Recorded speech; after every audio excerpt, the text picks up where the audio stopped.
ทุกๆครั้งเลยนะคะที่เราดีดนิ้วตอน1วินาทีเนี่ยจะมีเงินเข้าออกที่ตึกแห่งนี้ไม่ต่ำกว่า100ล้านบาท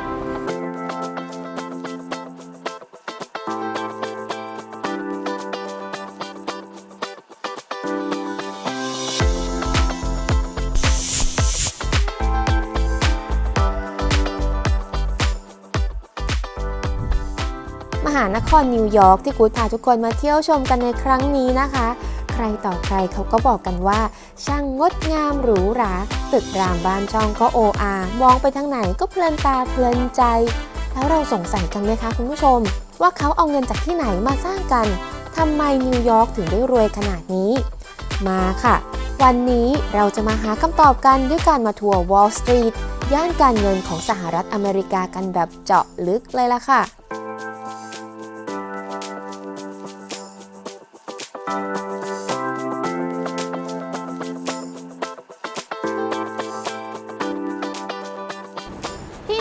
ค่ะวอลล์สตรีทแหล่งทำเงินของคนอเมริกันนะคะถ้าเราพูดถึงเรื่องของอภิมหาเศรษฐีการเล่นหุ้นเศรษฐกิจความร่ำรวยต่างๆเนี่ยเราก็ต้องนึกถึงวอลล์สตรีทเป็นอันดับแรกๆเลยละค่ะถ้าถามว่าเอ๊ะแล้วทำไมต้องเรียกวอลล์สตรีทใช่ไหมคะมันมีกำแพงตรงไหนเหรอถึงจะสมกับชื่อวอลล์สตรีทถนนกำแพงใช่ไหมคะที่นี่มีกำแพงจริงๆค่ะทุกคนแต่ตอนนี้ไม่มีแล้วนะคะมีเมื่อประมาณ300กว่าปีก่อนนู้นเลยนะคะ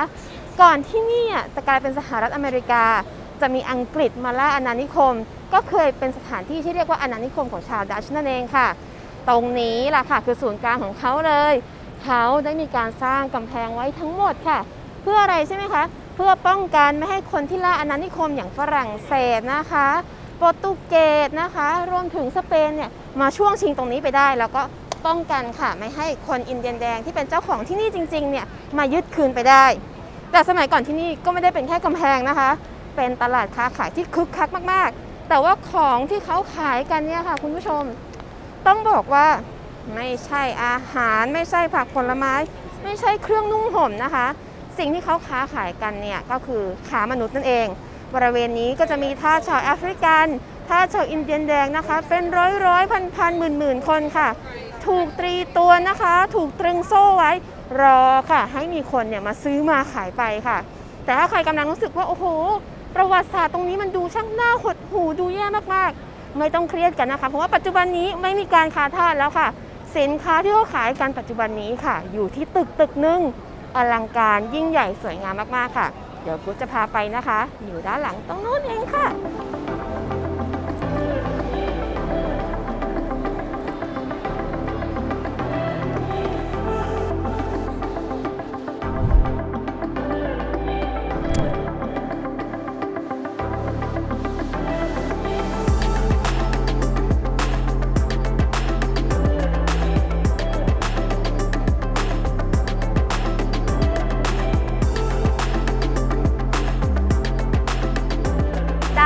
ตรงนั้นนะคะคึกคักมากๆเลยก็คือ New York Stock Exchange หรือว่าตลาดหุ้นนิวยอร์กนั่นเองใครเป็นสายเทรดหุ้นสายการเงินสายเศรษฐกิจเชื่อว่าต้องอยากมาที่นี่ครั้งหนึ่งในชีวิตแน่นอนเลยนะคะแต่ตึกสวยๆแบบนี้ค่ะทุกคนไม่ได้มีมาตั้งแต่แรกเริ่มนะคะเขาเริ่มเทรดหุ้นกันตั้งแต่ปี1792ค่ะตอนนั้นไม่มีตึกไม่มีถนนค่ะกลายเป็นนะคะแค่ซอกหลืบนะคะของกำแพงที่มาของชื่อ Wall Street นั่นแหละค่ะแล้วนอกจากนั้นนะคะเขาจะมีต้นไม้อยู่ต้นหนึ่งเขาเรียกกันว่า Buttonwood Tree ค่ะคนที่อยากเทรดหุ้นอยากขายหุ้นเนี่ยก็จะไปรอกันอยู่นะคะบริเวณใต้ต้นไม้นั้นค่ะคนมาซื้อขายไปนะคะจนมากขึ้นค่ะต้นไม้ต้นเดียวเริ่มไม่พอให้คนอยู่กันแล้วนะคะก็เลยเป็นที่มาของตึกนี้นั่นแหละค่ะ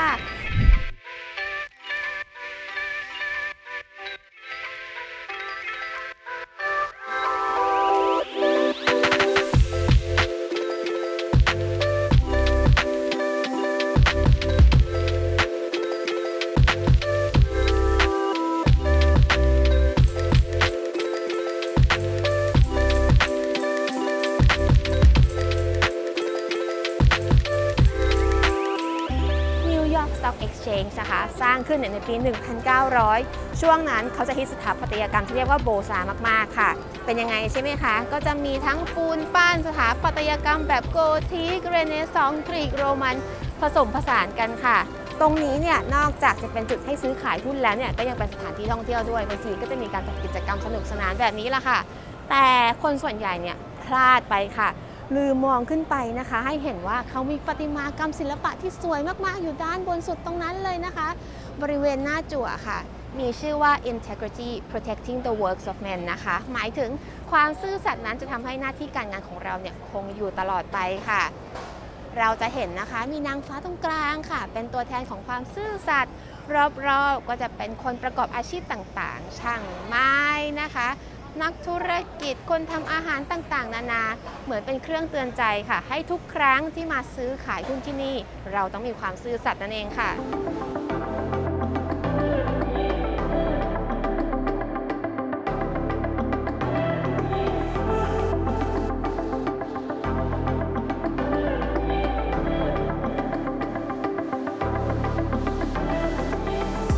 นิวยอร์ก Stock Exchange หรือว่าตลาดหุ้นนิวยอร์กนะคะเป็นตลาดหุ้นที่ใหญ่ที่สุดในโลกเลยค่ะคุณผู้ชมทำเงินให้กับนิวยอร์กเป็นพันล้านหมื่นล้านเลยล่ะค่ะแต่ทุกวันนี้นะคะนอกจากจะมีการเทรดหุ้นกันแล้วก็ยังเป็นจุดนักท่องเที่ยวให้นักท่องเที่ยวเนี่ยเดินไปเดินมาถ่ายรูปด้วยค่ะยิ่งในหน้าร้อนแบบนี้นะคะเห็นไหมคะเขาจะมีการจัดกิจกรรมจัดคอนเสิร์ตให้สนุกสนานยิ่งขึ้นไปอีกนะคะแต่สำหรับกู๊ดเนี่ยคิดว่าที่นี่น่าทึ่งมากๆเพราะเขาบอกมาค่ะว่าทุกๆครั้งเลยนะคะที่เราดีดนิ้วตอน1วินาทีเนี่ยจะมีเงินเข้าออกที่ตึกแห่งนี้ค่ะไม่ต่ำกว่า100ล้านบาทที่นี่ก็เลยทำให้คนธรรมดากลายเป็นอภิมหาเศรษฐีได้ภายในพริบตาหรือทำให้อภิมหาเศรษฐีเนี่ยกลายเป็นคนสิ้นเนื้อประดาตัวได้ภายในพริบตาเช่นกันค่ะแล้วตรงนี้นะคะเขาบอกว่าผ่านร้อนผ่านหนาวผ่านวิกฤตมาเยอะมากไม่ว่าจะเป็นวิกฤตเศรษฐกิจครั้งใหญ่สุดของอเมริกานะคะมีทั้ง Black Thursday Black Tuesday Black Monday หรือผ่านภัยธรรมชาติต่างๆทั้งเฮอริเคนคาทรีนาหรือว่าล่าสุดนะคะที่ทำให้ตลาดหุ้นเนี่ยดิ่งมากๆเลยก็คือวิกฤตโควิด -19 นั่นเองค่ะแต่เชื่อไหมคะไม่ว่าจะเกิดอะไรขึ้นคนที่นี่เขามั่นใจค่ะว่ายังไงอาคารแห่งนี้ตลาดหุ้นแห่งนี้ก็ต้องอยู่คู่นิวยอร์กต่อไปแน่นอนค่ะ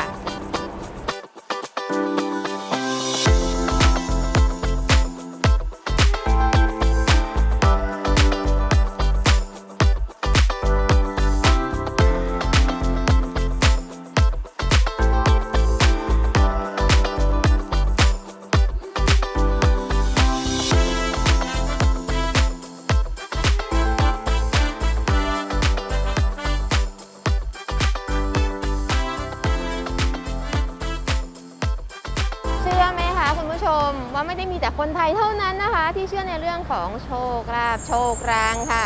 คนอเมริกันโดยเฉพาะคนที่ Wall Street เนี่ยแหละค่ะเชื่อเรื่องนี้เหมือนกันนะคะเขาบอกกันว่าวันไหนถ้ารู้สึกว่าวันนี้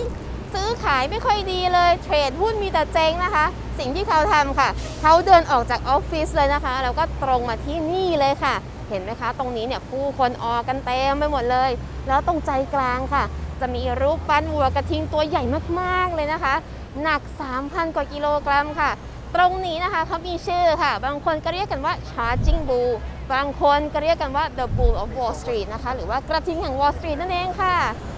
ทีนี้เนี่ยโบรกเกอร์นักค้าขายหุ้นต่างๆเขาเชื่อกันว่าถ้ามาที่นี่ปุ๊บ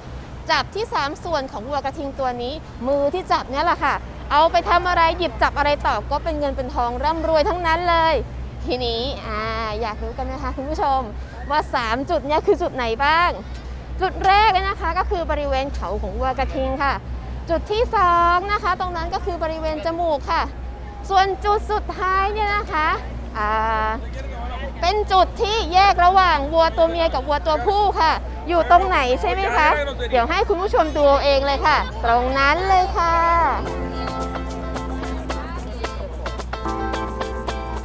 ไม่กล้าพูดอ่ะเขิน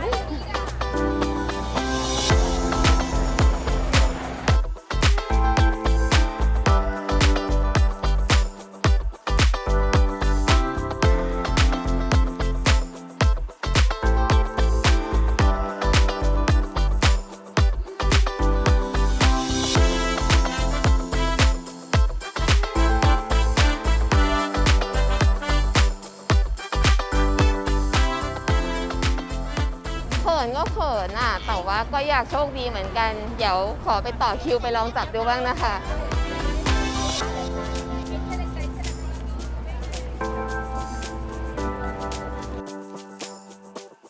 เข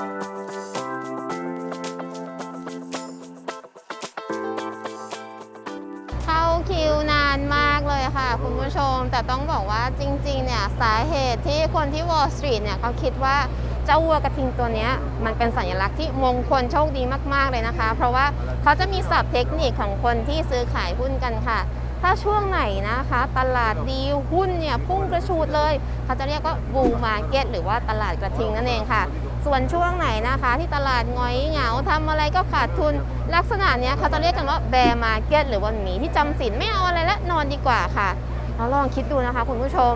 ตอนที่อยู่ดีๆเนี่ยเจ้าวัวกระทิงตัวนี้ปรากฏตัวใน Wall Street ค่ะช่วงนั้นปี 1987 กำลังมีวิกฤตเศรษฐกิจที่แย่มากๆเลยวันดีคืนดีนะคะเหล่า Stock Broker มาทำงานเจอวัวกระทิงตัวนี้อยู่โอ้โห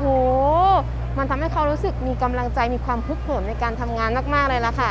ก็เลยเป็นที่มานะคะว่าทำไมใครต่อใครใน Wall Street เนี่ยถึงอยากจะมาถ่ายรูปมาจับมาสัมผัสเจ้าวัวตัวนี้ค่ะแล้วจากคนใน Wall Street ก็กระจายออกไปสู่คนอเมริกันสู่นักท่องเที่ยวทั่วโลกด้วยค่ะเราก็เลยจะต้องตามคิวไปนะคะทำในสิ่งที่เขาบอกว่าทำแล้วรวยแน่นอนค่ะ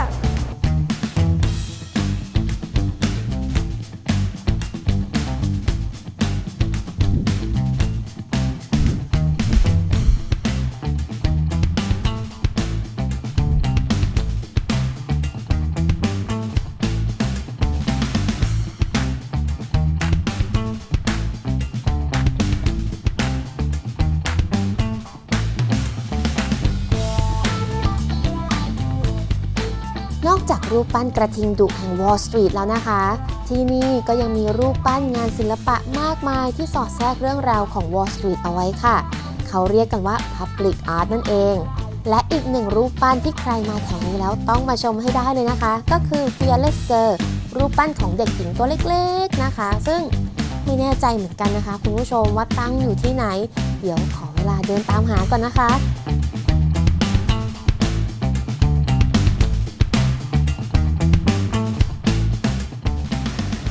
ขอโทษเพื่อนๆด้วยนะคะรูปปั้นเด็กผู้หญิงที่เรียกว่า Fearless Girl เนี่ยค่ะจริงๆแล้ว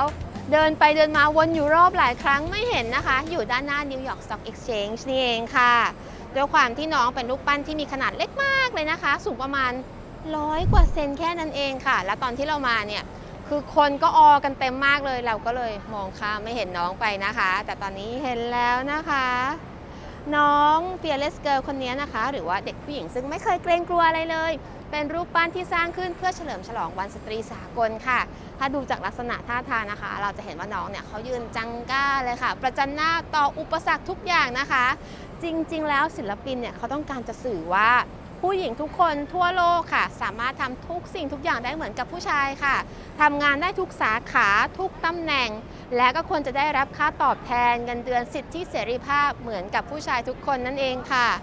เราก็เลยจะเห็นนะคะว่าตรงนี้ก็กลายเป็นแลนด์มาร์คย่อมๆที่คนมาหยุดถ่ายรูปกันนั่นเองค่ะ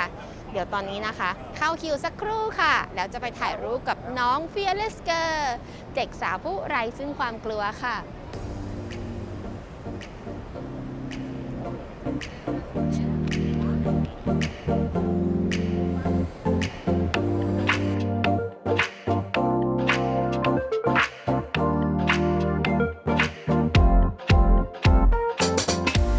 จากรูปปั้นที่เต็มไปด้วยเรื่องราวของความเชื่อและก็โชคลาภแล้วในย่าน Wall Street นั้นนะคะก็มีโบสถ์อยู่เยอะมากๆเรียกได้ว่าแทบทุกหัวถนนหัวมุมตึกเลยล่ะค่ะอย่าง St. Paul's Chapel ศาสนสถานเก่าแก่ที่สุดในแมนฮัตตันนี้นะคะก็สร้างขึ้นมาตั้งแต่ปี 1766 ค่ะเกือบจะ300 ปีแล้วนะคะแล้วก็เคยเป็นที่พึ่งทางใจของประธานาธิบดีจอร์จวอชิงตันประธานาธิบดีคนแรกของสหรัฐอเมริกาอีกด้วยนะคะแต่สาเหตุที่ St. Paul's Chapel ได้รับการพูดถึงมากที่สุดเลยนะคะมาจากปาฏิหาริย์ที่ผู้คนได้เห็นจากตาของตัวเองในสมัยที่เกิดเหตุการณ์ตึก World Trade Center ถล่มลงมานั่นเองค่ะเพราะถึงแม้ว่าโบสถ์แห่งนี้จะอยู่ตรงข้ามกันเลยนะคะแต่กลับไม่ได้รับความเสียหายแม้แต่นิดเดียวจนคนเนี่ยไปร่ำลือกันว่าเป็นเพราะปาฏิหาริย์จากพระผู้เป็นเจ้าแล้วก็เลยได้รับการขนานนามว่าเป็น The Little Chapel That Stoodหรือว่าโบสถ์หลังน้อยไร้เทียมทานนั่นเองค่ะจวบจนทุกวันนี้นะคะ คนที่มารำลึกถึงเหตุการณ์ครั้งนั้นที่อนุสรณ์สถาน 9/11 ก็มักจะแวะเวียนมาพักกายพักใจกันที่โบสถ์แห่งนี้ค่ะ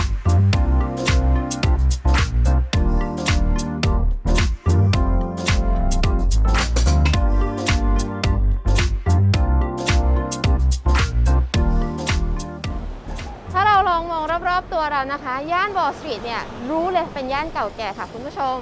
เพราะว่าถนนหนทางก็จะเล็กๆนะคะตึกรามบ้านช่องการวางผังเมืองก็จะมีสไตล์โบราณอยู่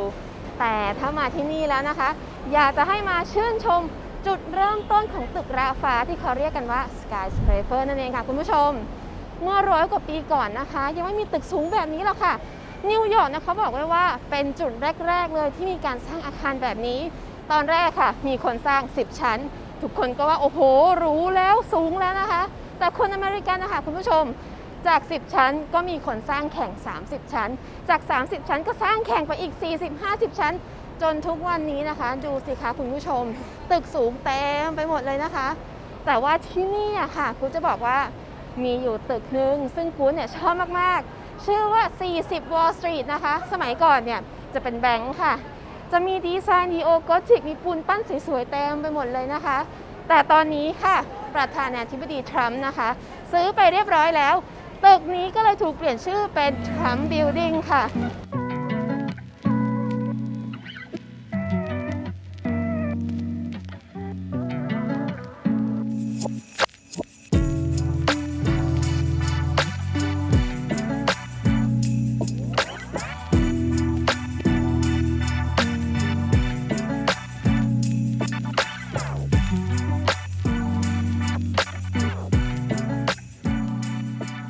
ทุกวันนี้จากแบงค์นะคะก็เคยเป็นออฟฟิศสำนักงานค่ะแล้วรอบๆตัวเราเลยนะคะคุณผู้ชมก็จะเป็นสำนักงานที่มีชื่อเสียง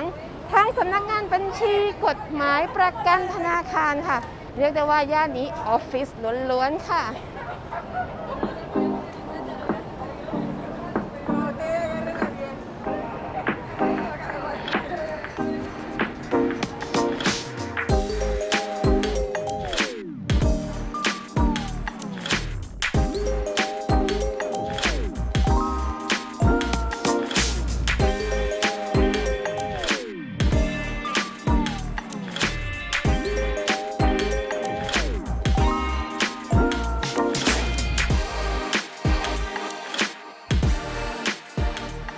ย่านวอลล์สตรีทนั้นเป็นพื้นที่เล็กๆค่ะแต่อัดแน่นไปด้วยตึกสูงมากมายดึงดูดนักท่องเที่ยวให้มาเยี่ยมชมกันแต่ในขณะเดียวกันนะคะคุณผู้ชมที่นี่เนี่ยก็เป็นออฟฟิศเป็นที่ทำงานของคนนับพันนับหมื่นถ้านักท่องเที่ยวอย่างเราอยากจะมาเดินชิลเดินถ่ายรูปสวยๆกู๊ดแนะนำเลยนะคะว่าให้มาช่วงสายๆหรือว่าบ่ายแก่ๆแบบนี้ล่ะค่ะ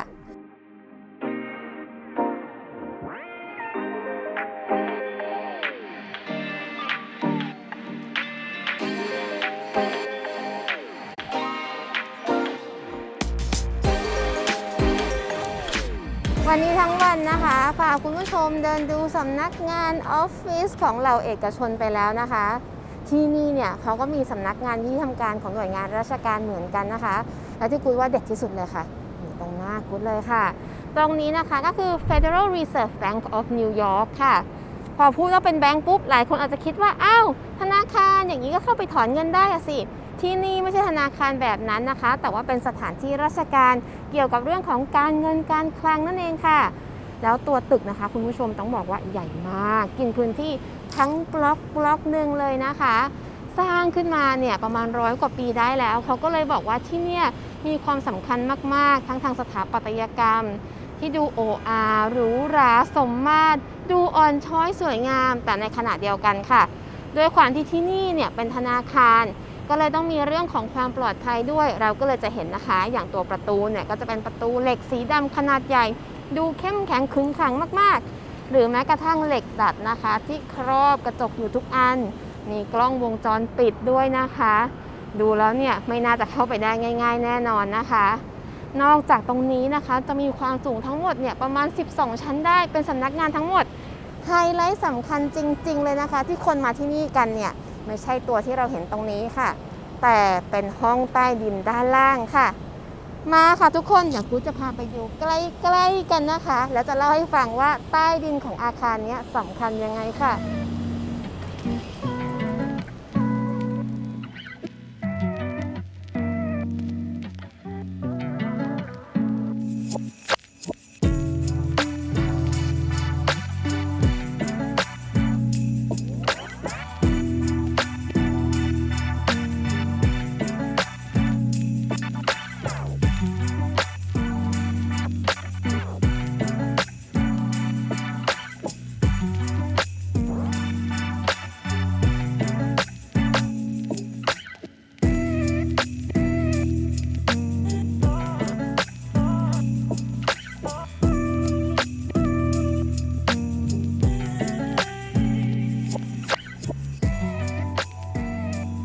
เป็นไงคะคุณผู้ชมพอลงมาอยู่ด้านล่างปุ๊บเห็นเลยว่าที่นี่เนี่ยเหมือนป้อมปราการจริงๆสมแล้วนะคะที่เขาบอกว่าใต้ดินเนี่ยจะมีห้องนิรภัยอยู่5ชั้นด้วยกันเลยนะคะที่เก็บทองคำไว้มากที่สุดในโลกเลยค่ะ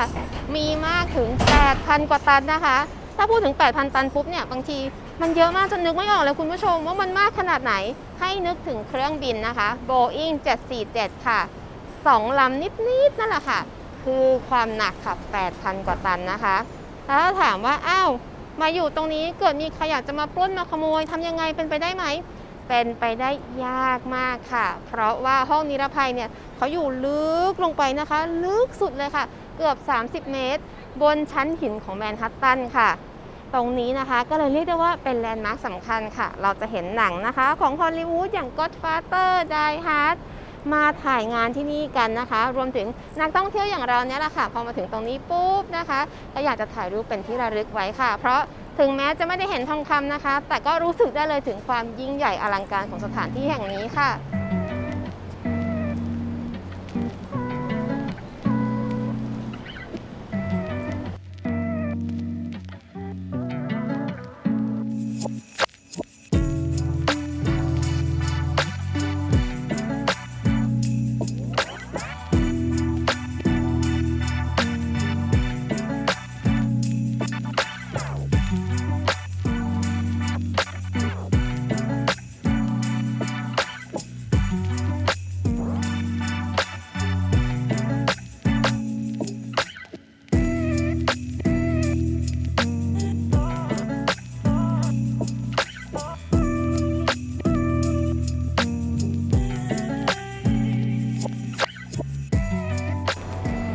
อีกจุดหนึ่งนะคะที่เรามักจะเห็นนักท่องเที่ยวหรือว่าผู้คนเนี่ยมาหยุดถ่ายรูปชื่นชมความงดงามของอาคารก็คือ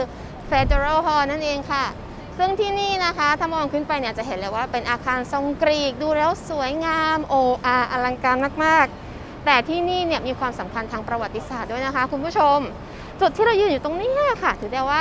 เป็นจุดเริ่มต้นของอเมริกาเลยค่ะเพราะเมื่อหลายร้อยปีก่อนนี้ค่ะผู้นำอเมริกันในขณะนั้นมารวมตัวกันเพื่อร่างหนังสือประท้วงต่ออังกฤษซึ่งปกครองอเมริกาในขณะนั้นค่ะว่าพวกเขาจะไม่ถูกกดขี่ข่มเหงอีกแล้วเขาจะไม่เสียภาษีค่ะไปพูดถึงสิ่งที่เขาต้องการหรือวิถีชีวิตที่พวกเขาอยากจะเป็นอยู่กันนั่นเองหรือที่เขาเขียนเป็นภาษาอังกฤษกันว่า no taxation without representation ค่ะหลังจากนั้นไม่ต้องบอกนะคะว่าเกิดอะไรขึ้นอังกฤษก็ไม่ยอมค่ะรบกันกับอเมริกาปรากฏว่าอังกฤษแพ้นะคะต้องกลับบ้านไปอเมริกาได้รับอิสรภาพค่ะตรงนี้ก็ยิ่งมีความสำคัญมากขึ้นค่ะเพราะเป็นจุดที่มีการจัดประชุมสภาคองเกรสครั้งแรกค่ะเรียกได้ว่าที่นี่เนี่ยถือเป็นรัฐสภาแห่งแรกของอเมริกาเลยก็ว่าได้นะคะ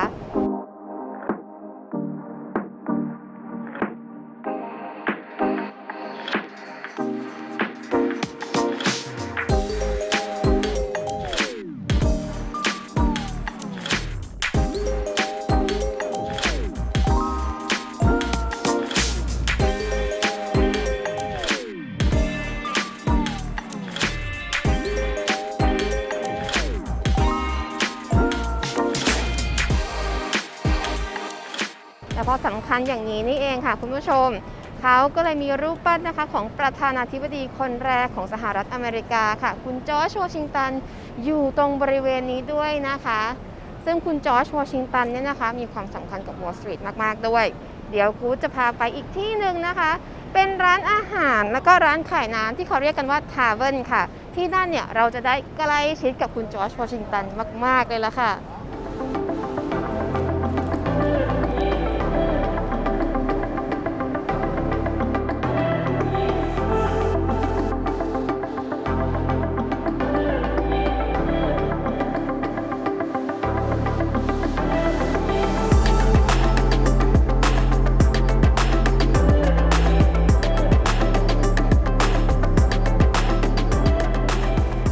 ถึงแล้วนะคะทุกคนตรงนี้เลยค่ะ Frances Tavern นะคะที่นี่ค่ะเป็นผับนะคะที่เก่าแก่มากๆเลยค่ะแล้วก็มีความสำคัญกับประวัติศาสตร์มากๆเขาเลยมีคำเขียนอธิบายไว้ตรงนี้นะคะว่าหลังจากที่นายพลจอร์จวอชิงตันหรือว่าประธานาธิบดีวอชิงตันของเราเนี่ยแหละค่ะรบกับอังกฤษจนเสร็จสิ้นแล้วก็ชนะแล้วนะคะก็เลยมาจัดงานเลี้ยงที่นี่ค่ะเพื่อเป็นการบอกลาเพื่อนๆทุกคนที่รบเคียงบ่าเคียงไหล่กันมานะคะ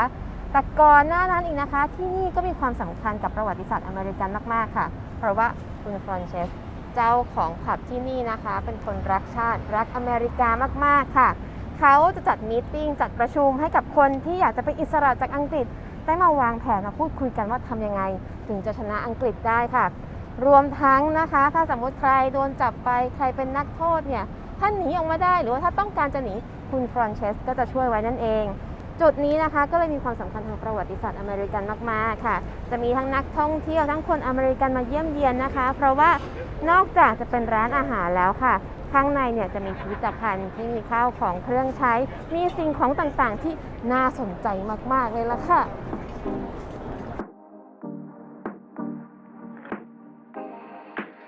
จำได้ไหมคะคุณผู้ชมที่กู๊ดบอกว่าจะพามาใกล้ชิดกับจอร์จวอชิงตันเนี่ยไม่ได้โม้นะคะพิพิธภัณฑ์เล็กๆแห่งนี้มีตัวจริงของจอร์จวอชิงตันอยู่ด้วยล่ะค่ะเป็นฟันของท่านประธานาธิบดีผู้ยิ่งใหญ่แต่ใจรักไอศครีมค่ะรักแค่ไหนใช่ไหมคะคุณผู้ชมรักมากขนาดที่ว่าหน้าร้อนปีเดียวเท่านั้นใช้เงินกว่า 300,000 บาทในการซื้อไอศครีมเลยล่ะค่ะจนคนเนี่ยลือกันว่าประธานาธิบดีคนนี้เป็น first in war, first in peace and first to absolutely lose his mind over ice cream หรือว่าเป็นคนแรกที่ร่วมรบคนแรกที่จบศึกได้แล้วก็เป็นคนแรกเลยนะคะที่ crazy แล้วก็หลงรักไอศครีมมากๆไม่แปลกใจค่ะที่จะมีปัญหาเรื่องฟันจนต้องโดนถอนฟันมากมายโดยฟันที่เราเห็นอยู่นี้นะคะคุณหมอฟันได้เก็บรักษาเอาไว้เป็นอย่างดีค่ะ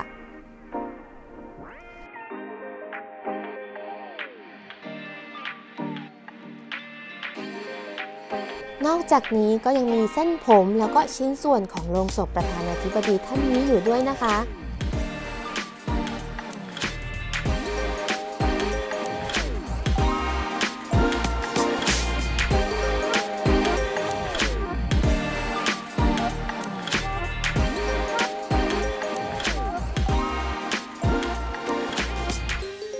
และอีกสิ่งหนึ่งที่กู๊ดชอบมากๆเลยนะคะก็คือที่นี่เขาจะจัดแสดงอาวุธยุทโธปกรณ์ของเหล่า Revolutionary Sons ซึ่งทำให้อเมริกานั้นได้รับอิสรภาพจากอังกฤษซึ่งก็มีตั้งแต่อาวุธบ้านๆนะคะที่ประยุกต์มาจากข้าวของเครื่องใช้โบราณไปจนถึงปืนโบราณหลายสิบกระบอกทำให้เราได้เข้าใจได้เห็นและก็ชื่นชมในอุดมการณ์ความมุ่งมั่นของเหล่านักรบอเมริกันยุคบุกเบิกจริงๆค่ะแถมที่นี่นะคะเขายังมีการบอกเล่าเรื่องราวของการรวมตัวของรัฐต่างๆจนกลายเป็นสหรัฐอเมริกาผ่านธงประจำรัฐอีกด้วยนะคะพอประวัติศาสตร์มาที่นี่แล้วห้ามพลาดเลยล่ะค่ะ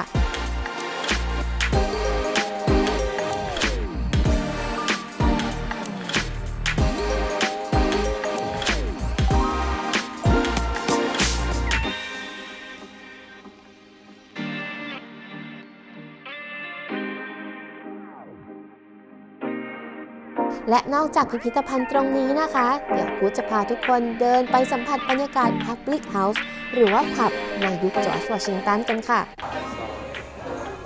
ตอนนี้นะคะเราก็เข้ามาอยู่ด้านในแล้วค่ะอยากจะให้คุณผู้ชมเนี่ยสัมผัสกับบรรยากาศที่เขาเรียกว่าผับของฝรั่งนั่นเองค่ะต้องบอกก่อนนะคะว่าผับของที่อเมริกาหรืออังกฤษเนี่ยไม่เหมือนกับที่ไทยนะคะที่ไทยเนี่ยจะเป็นเหมือนสถานที่ให้วัยรุ่นไปเที่ยวกันกลางคืนใช่ไหมคะแต่ที่นี่เนี่ยจะเหมือนร้านอาหารที่มีเสิร์ฟเครื่องดื่มอย่างเครื่องดื่มไม่มีแอลกอฮอล์แล้วก็เครื่องดื่มแอลกอฮอล์ด้วยนั่นเองค่ะ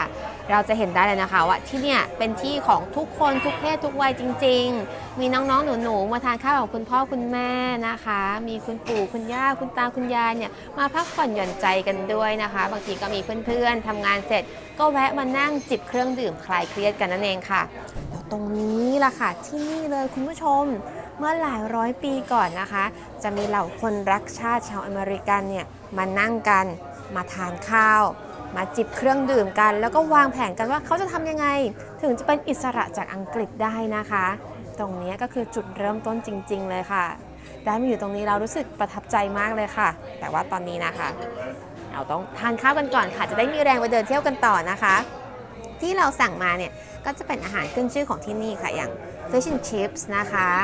อันนี้ก็จะเป็นปลานะคะที่ชุบขนมปังกระทานกับชิปหรือมันฝรั่งนั่นเองส่วนตรงนั้นนะคะที่เป็นซุปอยู่เนี่ยขึ้นชื่อของนิวยอร์กมากเรียกว่า clam chowder ค่ะจะเป็นซุปนะคะที่มีส่วนผสมของเบคอนอยู่ด้วยเวลาทานเนี่ยมันก็จะหอมๆเค็มๆกลมกล่อมมากๆส่วนอันนี้ด้านหน้านะคะของที่ท็อปตากล้องของเราเลยค่ะเป็นเนื้อสเต็กสไตล์นิวยอร์กนะคะถ้าเพื่อนๆสังเกตเห็นก็คือจานใหญ่มากนะคะเดี๋ยวเราต้องพยายามจัดการให้ได้ค่ะแล้วเดี๋ยวจะมาบอกนะคะว่าอร่อยหรือเปล่าค่ะนี่ของพี่ท็อปค่ะนี่ของกู๊ดกินแล้วนะคะไม่รอแล้ว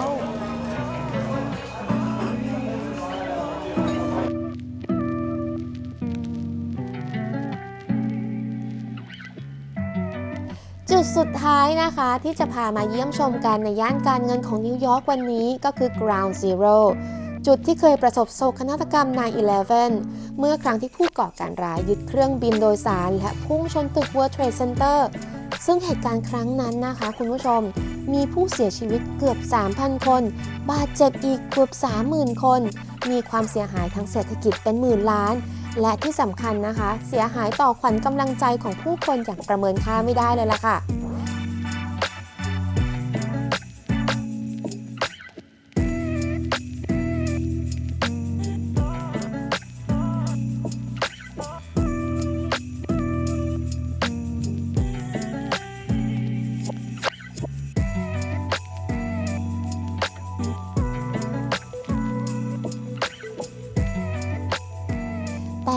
ทราบไหมคะคุณผู้ชมจากเศษซากของความสิ้นหวังในวันนั้นผ่านมากว่า 20 ปีที่แห่งนี้ก็กลับมายิ่งใหญ่อลังการอีกครั้งหนึ่งมีตึกสูงระฟ้าส่องแสงระยับรับแสงอาทิตย์ถึง 6 ตึกรายล้อมสวนสาธารณะซึ่งครั้งหนึ่งเคยเป็นที่ตั้งของตึก World Trade Center เก่ามีพิพิธภัณฑ์มีอนุสรณ์สถานแต่ว่าที่งดงามแล้วก็มีความหมายลึกซึ้งที่สุดเลยนะคะก็คือ The Oculusอาคารที่ถูกออกแบบมาให้คล้ายกับนกเขาสีขาวบริสุทธิ์ที่กำลังทะยานขึ้นสู่ท้องฟ้าสำหรับกูนะคะที่นี่เนี่ยสื่อถึงความหวังความมุมานะการต่อสู้กับโชคชะตาที่โหดร้ายเพื่อกลับมายิ่งใหญ่อีกครั้งหนึ่งค่ะแต่ที่นี่นะคะคุณผู้ชมเขาไม่ได้เป็นแค่งานศิลปะเท่านั้นยังทำหน้าที่เป็นศูนย์กลางการเชื่อมต่อการเดินทางด้วยการขนส่งสาธารณะซึ่งในแต่ละวันนั้นที่นี่จะมีคนผ่านไปผ่านมาไม่ต่ำกว่าครึ่งล้านคนเลยล่ะค่ะแล้วก็ยังมีร้านค้าขายของมากมายให้ได้จับจ่ายใช้สอยไปพร้อมๆกับการชื่นชมสถาปัตยกรรมที่งดงามของ The Oculus อีกด้วยนะคะ